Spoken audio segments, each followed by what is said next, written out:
Hi, I am Ahmed Al-Hadidi, emergency medicine consultant. In this video, we'll discuss what to do before entering the history taking station in PACES exam. So you have 5 minutes before entering the station. You will be given the scenario written in a paper. You need to read it carefully. Every point, every line, every word in the history.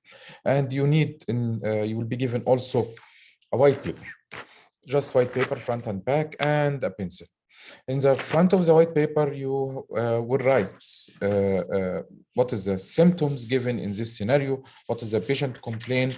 So first, up in the paper, you will write symptom headache, patient presented with headache, patient presented with amenorrhea, patient presented with vomiting. Write the symptom. If there is multiple symptoms or more than one symptom, write it. So patient has female, she has amenorrhea, she has fatigue.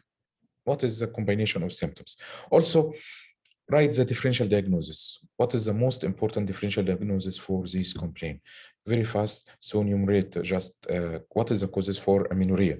1, 2, 3, 4, 5, 6, 7, 8.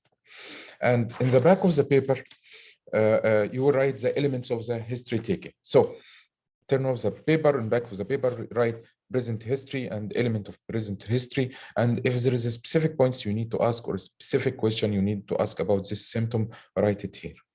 Past history, and don't forget the surgeries, medications, and also allergies, and family history and social history. So 1, 2, 3, 4, 5, present history, past history, medications, family history, and social history.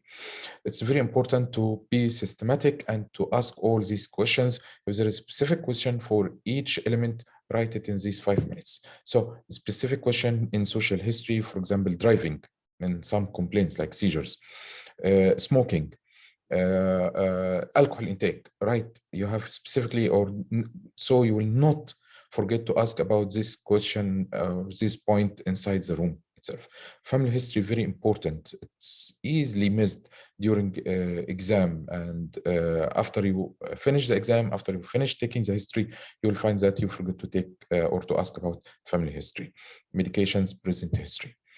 At the end of the history, of course, inside the room, you will finalize the station as set, dialogue, and closure. But in 5 minutes preparation, you have to prepare like this. So front of the paper, write the symptoms and differential diagnosis. Back of the paper, write the elements of the history taking, present history, past history, and family history, social history, and of course, don't forget medications and allergies. Thank you.